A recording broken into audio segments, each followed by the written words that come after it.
ہے دین میں بھلائی دنیا و آخرت کی، پیغام شعیب کاشفی ہم سب کا رہنما ہے۔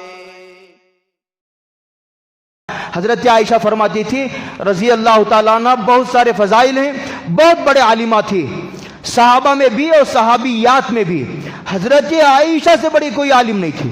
اسی لیے بڑے بڑے صحابہ حضرت عائشہ کی خدمت میں حاضر ہوتے، سوالات کرتے۔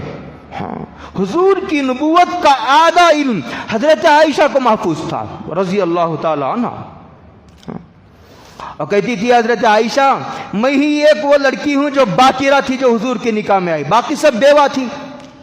اور یہ کہتی تھی کہ حضور بیویوں میں سب سے زیادہ مجھے ہی چاہتے تھے، اور یہ کہتی تھی کہ اس روئے زمین پر سب سے زیادہ محبت حضور کو میرے والد صدیق اکبر سے تھی، ابو بکر صدیق سے، میں ان کی بیٹی ہوں۔ اور یہ کہتی تھی کہ حضور کا انتقال میرے گود میں ہوا ہے، حضور کا چہرہ میری ران پر تھا، حضور کی روح قبض ہوئی ہے، میرے کمرے میں حضور دفن ہوئے ہیں، انتقال بھی وہی ہوا، وہیں دفن ہوئے۔ اور یہ فرمایا میں اور حضور ایک بستر میں لیٹتے تھے، یہ کمبل میں اوڑھ کر حضرت جبریل تشریف لاتے تھے۔ اور یہ بھی فرمایا کہ تمام حضور کی تمام بیویوں میں جبریل کو دیکھنے والی میں اکیلی بیوی ہوں، باقی کسی بیوی کو یہ شرف حاصل نہیں ہے۔ اور یہ بھی فرمایا کہ میری خصوصیت یہ بھی ہے، ہر بیوی کو ایک دن، جس کے 2-4 بیویاں ہیں، ہر دن ایک بیوی کے پاس رات گزارنا ضروری ہے، باری کا اعتدال ضروری ہے۔ لیکن حضرت سودا بوڑھی تھی، انہوں نے کہا کہ میری باری میں حضرت عائشہ کو دیتی ہوں، اسی لیے حضور حضرت عائشہ کے پاس 2 دن گزارا کرتے تھے، 2 رات حضرت عائشہ کے بعد گزارا کرتے تھے۔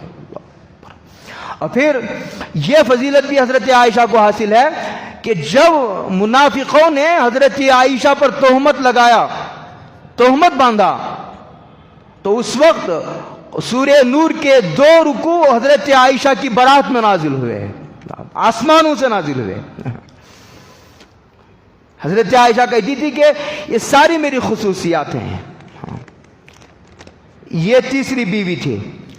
چوتھی، اور ان کا علم و زہد کا حال یہ تھا، زہد کا، کہ ایک مرتبہ 1,80,000 درہم حاضر ہوئے، 1,80,000 درہم کہیں سے آئے، تو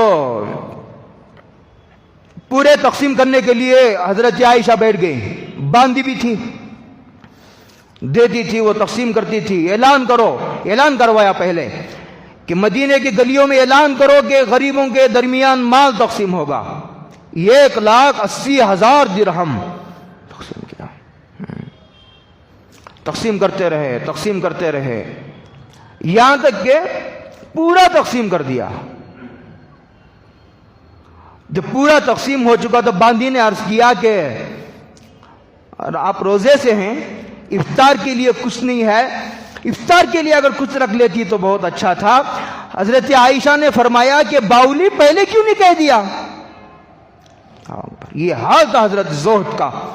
اور جب مال آتا تھا تقسیم کرتے تھے، جب مال آتا تھا تقسیم کرتے تھے۔